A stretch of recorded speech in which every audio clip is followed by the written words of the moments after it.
Hello, everyone. We are live. I'm Betsy, the coach's coach and communications specialist. Happy St. Patrick's Day. I'm Scotch Irish, so I've got my green on. I don't have the Guinness yet. It's a little early here in San Diego, California.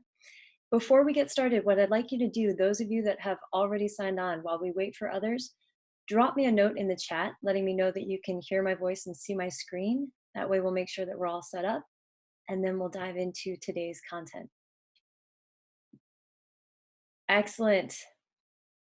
Perfect. Thank you, everybody. Really responsive crowd. I love it. I expect nothing less from our coaches and administrators. Over 820 of you have signed up to be on today's call. And again, while we wait for others to log in, I'll tell you a brief story.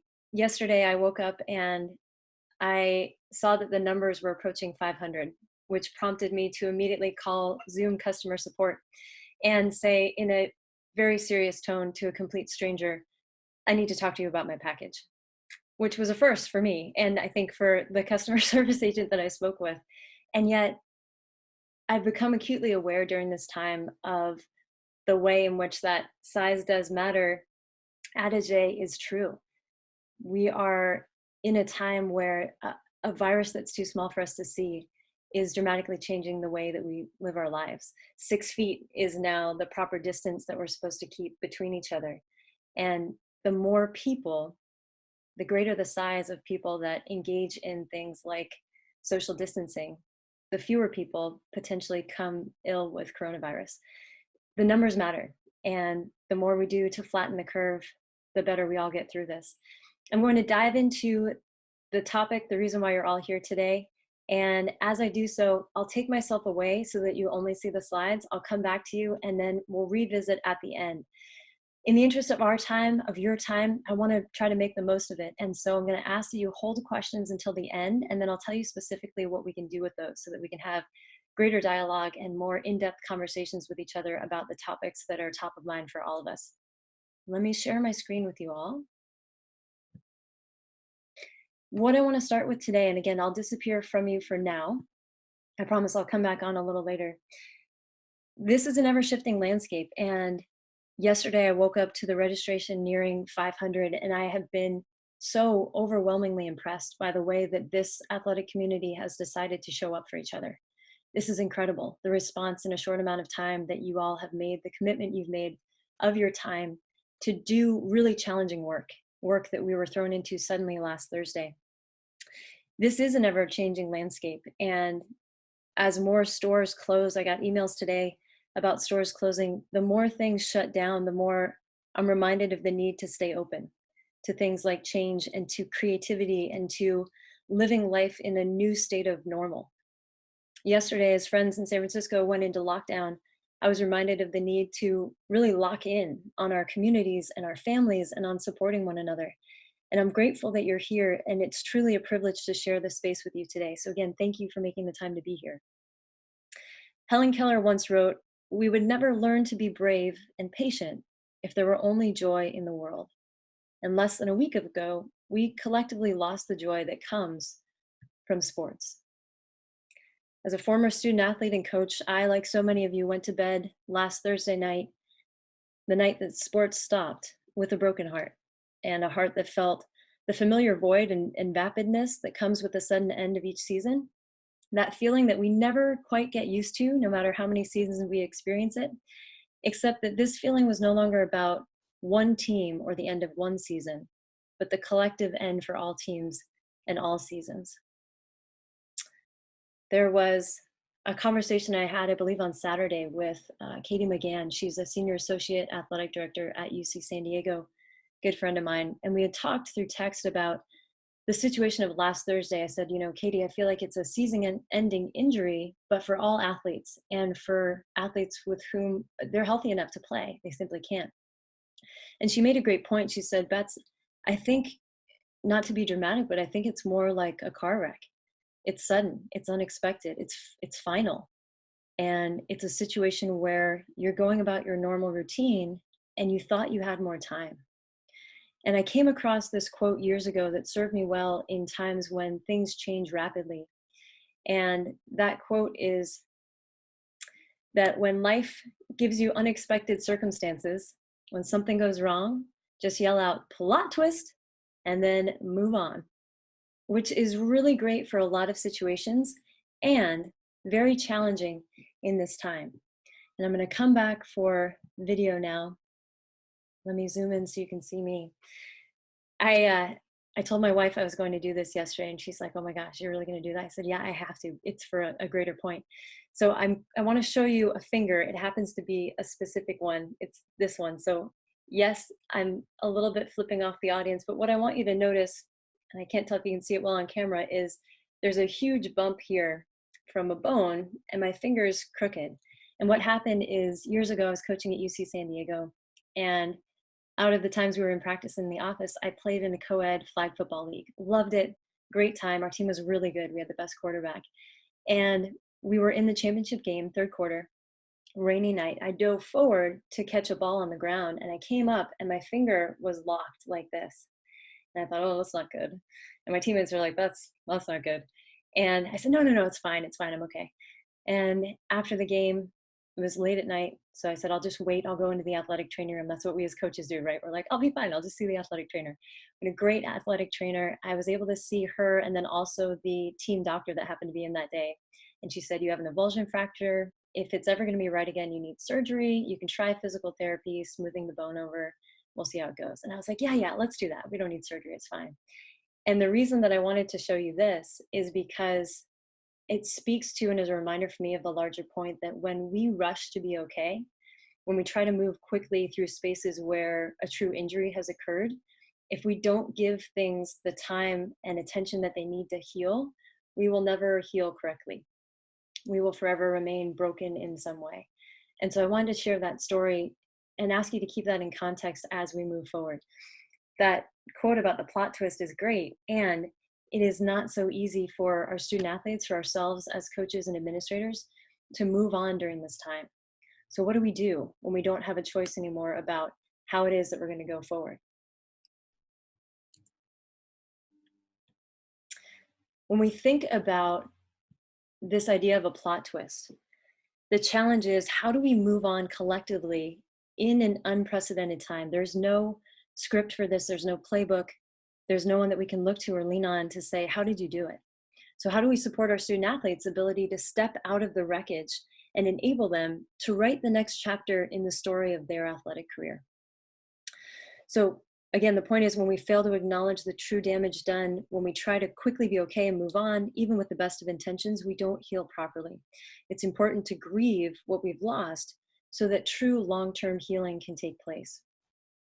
And in service of long-term healing, I want to talk a little bit before we dive into recommendations for today about this idea of grief, because we've experienced as an athletic community collectively a great loss. Some of it's the loss of our eligibility. Some of it's the loss of a season, the loss of a championship season, the loss of teammates that we will never get to play those final games with. There's an acronym that is very useful for helping individuals or ourselves move through grief, and that acronym is SARA. And SARA stands for sadness, anger, resentment, acceptance, and health. And these are generally the stages of grief. So sadness, what does that look like for an individual? Anger, are you seeing rage? Are you seeing quiet resentment? What does health look like as far as acceptance? Oftentimes we think that in order to accept something, we need to agree with it. And that's simply not true. To accept something as it is to recognize that this is our new reality, and to consciously take steps within that space to operate in a different way in which we weren't challenged to do so before. And then ultimately, what does health look like for ourselves, for our student athletes? As people move through the grief process, these are not linear. I wish they were. Many of us are still in the place of sadness and anger or resentment, our student athletes as well. And we'll move back and forth between these. It's not like you level up and once you get through sadness, you get to move to anger. And once you get through anger, on to resentment. You'll go back and forth likely many times over the course of the next few months. And our student athletes will be the same. So it's important to understand for ourselves and for those that we're responsible for, what do these stages look like? And how can we support the individuals that we care for even virtually during this time. And you'll see things in terms of body language, level of engagement or disengagement, tonality, eye contact, lack thereof. It's easy to spot the similarities.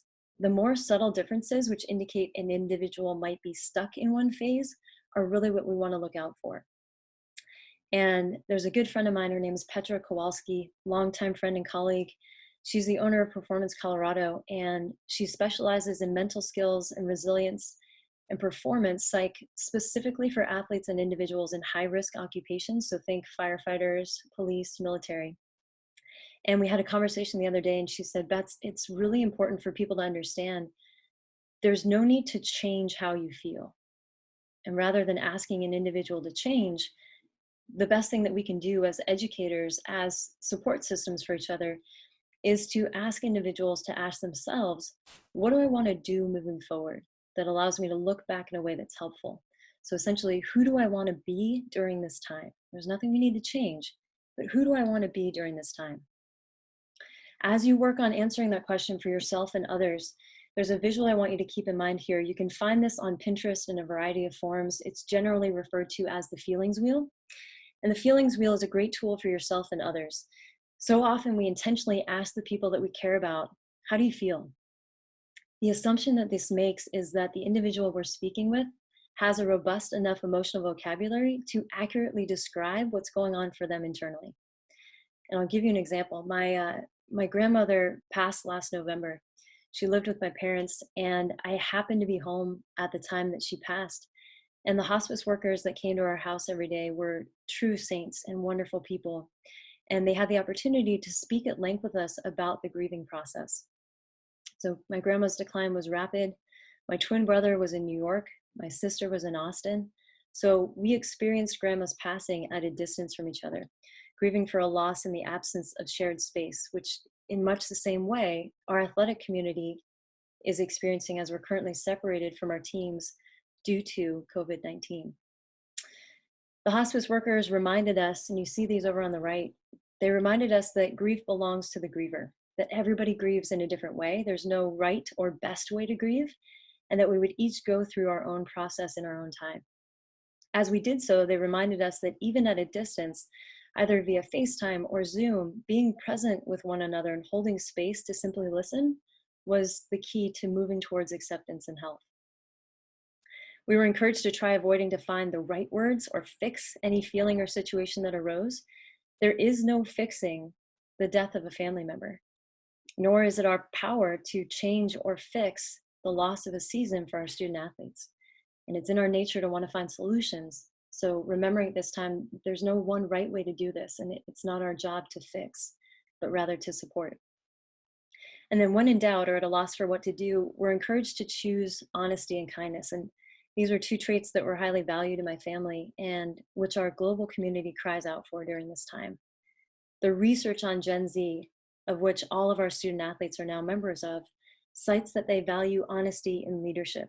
They desire feedback that's delivered in a kind, caring, and encouraging manner. So when in doubt, choose kindness. And as you work to support those around you, one thing I ask you keep in mind is there will be days and times and people with whom we completely miss the mark. And the goal here is not perfection, it's intention. Keep showing up for those in need. That's the best way that we can hope to be there for each other during this time. That and wash your hands. Ellen posted this yesterday, and I wanted to share it with you. I love humor always, especially in times of trial. It's very beneficial. Ellen posted this from an Instagram account, I think called official.agnew, A-G-N-E-W. And it's a great reminder that it's important that we keep in mind that the identity of many people in our community, both coaches and student athletes, is intricately tied to sport. I am an athlete, I am a coach. It's how they self-identify. Our worlds revolve around the routine of practice and preparation and competition. My friend Tammy Matheny, she's a mental skills specialist out of South Carolina, and she reminded me yesterday that exactly what this man is doing, holding the railing of his shower, the bar of his shower, standing in his bathroom, mimicking the way he would ride on the New York subway to work. What Tammy said is, she said, Bets, it's important to remember that the only bad routine is not having one. So especially for ourselves, for our student athletes, how do we create a new routine that's going to allow us to fill that void of the day-to-day that we're used to, especially in times of social isolation? With the time that we have left, my goal is to give you options and to shift the focus from what we've lost to creative ways that our teams can learn to leave their unique mark on this challenging time. And as I go through these, feel free to take notes on anything you find beneficial, while also keeping in mind that you're going to have access to a recording of today's session, so no need to write everything down. Also, please modify any activities or suggestions based on your sport, your roster size, the age of your student athletes, your level of competition. Take only what serves you. And we'll talk at the end about next steps and continuing the conversation around the options presented here. The goal in everything we're about to cover is to help put our student athletes' current experience in perspective without diminishing their experience. And that's really important. This can be skillfully done through acknowledgement and validation and the illustration of choice. We may no longer have our seasons, but we do have choices. And I want to give you a few to get you started. This is one that I tweeted about earlier last week. And when in doubt, in any situation, start with gratitude. Inviting others in our community to thank our student athletes for their sacrifice. So in the time it would take us to fill out a March Madness bracket, anybody can write a note to our student athletes acknowledging their gratitude for the decision that they didn't get to make, but the way that they're helping our society flatten the curve. Okay, there's a lot coming at you here. I'm going to point to these one at a time. So starting here with the little love letter, an option that you could do is connect with older people, so alumni from your program or anyone in a retirement community, thanking them for the ways in which they've paved the way for us to have the opportunities that we do today. Or connect your student athletes with younger people, maybe past camp participants or booster club kids if you have something like that at your school or organization. Ask the kids what they're doing while they're not in school. Share how you're staying on top of your game. Anything we can do to bridge the gap between the spectrum of our community, the youngest and the oldest, and allow our student athletes to take their position in a place of curiosity, but also a place of being role models for those that may be looking up to them, especially during this time.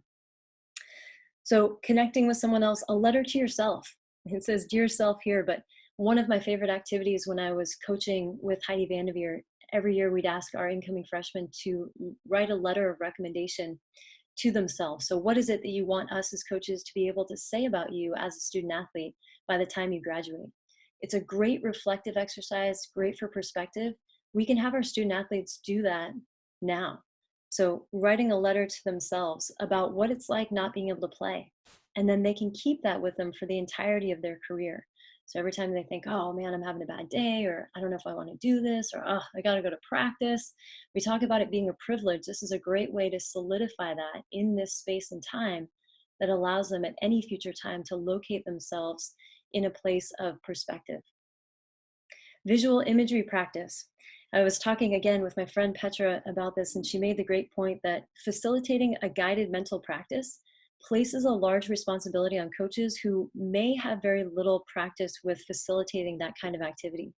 This could be a great ask of your sports psych or other mental skills specialists to create a script of sorts that you could customize and then either send to your student athletes to do their own mental practice, or maybe record your staff saying different pieces and then send as a more collaborative sort of practice for your team. Meditation, everyone's favorite thing that we've tried and been really, really bad at. Meditative practice, the research is there, the science is there, the apps are there. So apps like Headspace, Insight Timer, Calm, Simple Habit, there's so many. Deepak and Oprah routinely run a 21-day mindfulness challenge and mindful meditation series. You can access those online. There's so many things that we can do. And now, especially when we're at a distance from each other, especially when it feels like there may not be much in our world that is in our control, now is a great time to start to cultivate and build that resilience, that muscle of meditation and of inner calm. A practice plan. So just in the way that we as coaches would write out a practice plan for each day, have your student athletes write out what they can do with where they are and what they have to work on their individual skills. So have them make a plan for the day. Again, this is going back to helping them have a routine, knowing that that's their norm. You can also, if you want, Invite your student athletes to design a new drill or come up with a new play. Maybe send clips using some of your video software of your opponents and ask, okay, come up with ideas. How can we defend this? So without giving them the answers, asking them to do a little bit of engaged study and then co-create with them. Again, part of what Gen Z is really good at and loves to do is co-create. So how can we use this virtual space and the technology we have to allow them to do more of that during this time? Encouraging your student athletes to journal, whether they want to do this written or they'd rather do more of a vlog style journal. Encourage them to journal about their experience during this historical time so that they can look back on it later in life and use it again to get perspective. Speaking of perspective, and those of you that have heard me speak before, you know this is one of my favorite topics. Consider starting some sort of a team jar or bucket. It's going to need to be a big one likely, especially depending on the size of your team. But I'm going to recommend that you put one small item per player for each day that you go without the ability to practice or compete or even congregate as a team. So consider using things like coffee beans or pennies or paper clips. And I'm going to preface this with, I love a good pun, but accumulating these items in one space over the duration of what would have been your season, you now have this really powerful visual image. And then in each season moving forward, you can use these. So this is a visual reminder in the future that when it's been a hard day for someone, or things don't quite make sense, or you're just trying to hold it all together, they can take one of those items out and it's a physical reminder for them that yes, in this moment they're struggling, and this moment is a small, fleeting moment compared to all the moments left to come. So if that benefits you, please run with that idea. Is there an on-campus project that your team wants to plan for? So helping them, again, gain perspective and control the controllables. What can they do in the future whenever they are able to return to campus, either within their program or for other parts of campus or other parts of the athletic department or student athletes helping students? Is there something that they want to do within their college or university community that would speak to all student athletes, or sorry, all students, and the ways in which our educational environment was changed during this time?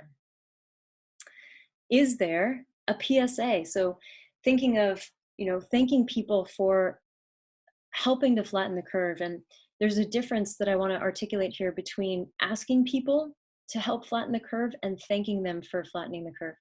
I talk about this in the Winning with Words digital course, this idea of framing things in the future, positive, productive. So rewarding the behavior that you want to see. Can your team create some sort of public service announcement that thanks people for doing what they can to decrease the impact that the virus has on us in the time that it's going to take to move through this epidemic? So shift the perspective of your student athletes and involve them in seeing the bigger picture. As we do so, rephrasing the positive. Again, this is something that I talk about often because it's so important. If we didn't call this social distancing, what would we call it? And my friend Petra, she decided for herself to use caring space. So instead of social distancing, I'm taking some caring space. For many of us, I know we're like, this is great. I finally have introvert time, right? Or maybe you're taking a global staycation. Whatever it is that you want to call it, have fun with it. But how can you rephrase what we're being asked to do that feels isolated and can feel cold and at a distance? Can you rephrase it in a way that speaks to the value of holding that space during this time? What ideas can your team or program come up with for virtual fundraisers? Is there something that we can do at a distance to raise donations for things like testing kits or necessary medical equipment? So what can be done in that space? And then also, can you set up a Skype or a Zoom call with, let's say, your local elementary school? Can you set up a virtual story time where kids can tune in from their homes? So that's an option that you have to explore as well. Related to all the virtual ways that we can connect, what podcasts or books can you work through as a team during this time? Perhaps ask your student athletes to share their favorites. Create a list within your team and then share your recommendations within the larger community. We're already seeing this on spaces like Twitter and on Instagram, book recommendations, book lists. There's so many great ones out there. Which ones do we want to spend more time with during this time? Self-care, this is a big one for everyone always, magnified by the circumstances that we find ourselves in now. So, what does self care look like for each member of your program? How are you intentionally taking care of yourselves during this time, separate from anything having to do with your sport? Inviting your student athletes into that conversation, determining the ways in which you want them to be intentional, or you invite them to be intentional about it, knowing that self care is so important during this time. This is one of my favorites, healthy eating. And we recognize very quickly, especially after being a lifelong student athlete, when we graduate from college, it is very difficult to continue to eat the volume of calories that we're used to without doing the same volume of physical activity. This is a great time to start to transition to, okay, if we're not doing the 2 to 3 hour workouts that we're used to, and we have to stay in a smaller space for the time being, how can we eat healthy? You could do virtual cooking classes within your team. Maybe have each student athlete share how they make a family recipe or their favorite meal. Not all of our student athletes know how to cook outside of making ramen or using a microwave, so let's brush up on our chef skills in this time. You can do new learnings, anything. So ask your student athletes, everybody, you're challenged to come up with one thing a week that you learned that you didn't know before, and share it with your teammates. And you can decide how to best do that within your program. Laughter, it's the best medicine for a reason. There's so many different directions that we can take this, and I'm grateful for the ways in which social media allows us to share the lighter side of the situation and to find the funny in the very serious moments that we find ourselves in. You know, there's jokes about how athletic training rooms around the country are celebrating because this will be the first season where they get to report 0 season-ending injuries. So this is good. Many of you likely saw, I think I posted on my Twitter feed, the sock puppet that was eating cars on day 6 of that personal quarantine. There's so many great things out there. Find the good and then share it with other people. If it would benefit you, if this feels like something that would be good for your team, call your local children's hospital, set up a Q&A with the kids who like sports. Maybe send a video message of thanks and gratitude to hospital workers and care workers, those that are putting their own health at risk to provide care for other people. Maybe your team decides to create some sort of video or public service announcement teaching individuals, kids, or even adults about the importance of washing their hands in this time. So maybe have your team make up a song for folks that they can sing while they're washing that equals roughly 20 seconds. There's a lot of creativity, a lot of room for play within that activity. Team fitness challenges. We're starting to see a lot of these, especially from pro athletes and pro teams. They're sharing what they're doing individually and collectively to keep on top of their game, to stay in that top physical form that our student athletes are used to. Again, providing some structure and routine in the absence of the things that we take for granted, like being able to go to the weight room or working with our strength and conditioning, our sports performance departments. Honoring our seniors, and this was something that, again, Katie McGann reminded me of, the evolving reality that some of our schools may not hold graduations this year. So how are we going to intentionally celebrate our seniors and our student athletes?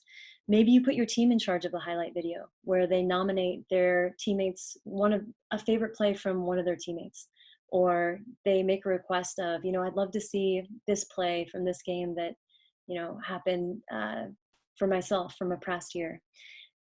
If student athletes, and this can get tricky if you've got, let's say, seniors especially that are graduating where there's a limited or perhaps no game film on them, perhaps having your team do video testimonials. So teammate to teammate on what that senior student athlete means to them. And you can include as many meaningful community members as possible. So support staff, local kids that have come to camp that played on their team when they were in camp, parents, teammates, boosters, donors, anybody that you feel would add value to the celebration of our student athletes. Similarly, many teams will not have end of season banquets or the traditional season awards. So how can we organize these virtually? What new awards could you create? Maybe instead of a Rookie of the Year or the MVP, you have, the Cleanest Hands Award.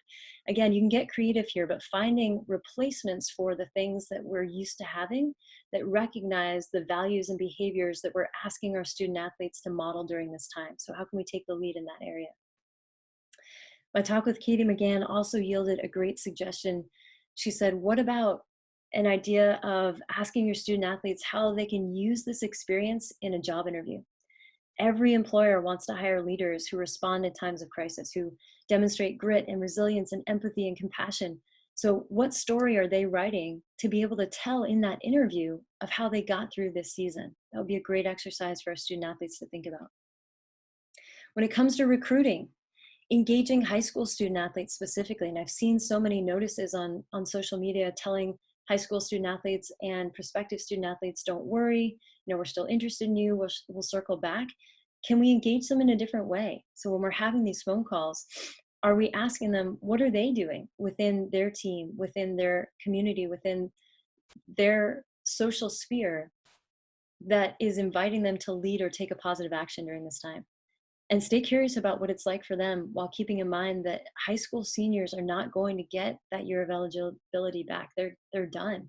Many of them in a way that they never ever thought possible and are grieving with at this time. So involve them in those conversations, set them up for, and share with them the way that your program is modeling leadership and community and compassion during this time. Coaches who have school-age kids at home, and this is the crayon, I love coloring, have or consider having your child write a letter or draw or color a picture every day, one each day, thanking each individual student athlete that's a part of your program. So thanking them for helping to keep them safe, knowing that, again, our kids have lost a lot, and connecting them with the larger picture, knowing that by not practicing my sport, by not being around my teammates, by not having this season, I'm doing my part in a very courageous way. And I'll double click on this for a second. It was traumatic, I think, for our athletic community last Thursday, the day that sports stopped, because it was so sudden. It was something that we hold so dear. I'd also encourage us to look at it as sports taking the lead of saying, you know what, we'll go first. Before businesses shut down, before our nation truly understood the gravity of the situation, sports said, pay attention. And I'm grateful for the leadership that athletics provided during that time in that way, even though it was hard for all of us. Redefining your staff roles, the whistle here. So no longer, in the absence of a season, we are no longer head coaches, associate head coaches, assistant coaches, director of ops, volunteer coaches. How can you restructure your staff and give your staff new roles? Maybe one coach is in charge of humor. One coach is in charge of videos of other countries and cultures doing amazing things, of people being great humans despite lockdowns and limitations. There's so many. Again, use social media, use the power of technology in this virtual space, redefine your roles as a staff, and then determine how you're going to use those roles to best coach our student athletes through this time. Write up a scouting report. Write up a scouting report on how to defend and defeat coronavirus. So use the data from the CDC or from the World Health Organization. Use those as stats. You can use positive footage from other countries who are now recovering from the pandemic as game footage. Again, a lot of ways that you can get creative here. So consider, if you want, doing a scouting report. And then finally, create your own version of the sporting convention that you're no longer attending, or in our case for basketball, the Final Four. Hold assistant coach roundtables. Encourage people to do remote presentations on their skill areas and have fun with it. Speakers and facilitators like myself have had events canceled left and right, and that doesn't mean that we stop working or that we cease to be of value. So if you want quick hits for improving communication, go to YouTube. There's 30 ACT videos on my YouTube channel. ACT stands for Active Communication Technique. Each video is roughly 2 minutes long and features something anyone can do starting today to improve the way that we communicate and connect with each other. If you're more serious about improving your communication during this time, you can check out the digital course on my website. I know WeCoach just unlocked their video chat library for anybody to access. So many of our sport organizations and governing bodies are finding ways to be of service. And I'm excited for everyone on this call to begin to share resources, perhaps in a way that we haven't done across sports until this time. And finally, the last recommendation is dogs. Anything with dogs, as often as possible, please share. I really appreciate it. Thank you in advance. History is going to remember March 12th as the day that the sports world stopped. The story that's yet to be written is, how did we respond? It would be so easy for our student athletes to look back on this time as the season that was taken from them. We have the collective opportunity as coaches, as administrators, as educators, to help our student athletes create a different memory and a better memory. There's an incredible number of you who said yes to showing up today to take part in a larger conversation about moving the sporting community forward. My ask is that you take the next step to involve the thousands more who could benefit from having dialogue around what we've covered today. To support that effort, I've set up a Facebook group called Game On, a Season of Choice, same name as this webinar. I kindly ask that following this webinar, you post the comments and questions or ideas that are on your mind right now in that space following this session so that we can continue the conversation there. A recording of this webinar is going to be released later today. I'll start to post on that Facebook group. Again, it's called Game On, a Season of Choice. You're going to be directed there as soon as I end the webinar. It takes less than a minute to sign on. There's just a few questions you have to answer, and then also some rules that we're going to collectively agree to abide by so that we have this be the positive, productive space that we're looking for that can help move the athletic community forward. So I ask that you post your comments, questions, and ideas there. I'll start sharing resources, some of which I've talked about on today's session there as well later today. And then I'll let you all know when the recording is released as well. My hope is that the options put forth today are just the beginning. While none of us have all of the answers, all of us can answer the call for compassion and community and connection that's so deeply needed during this challenging time. This has become a season unlike any other. This has become and will forever be a season in which we get to make a choice.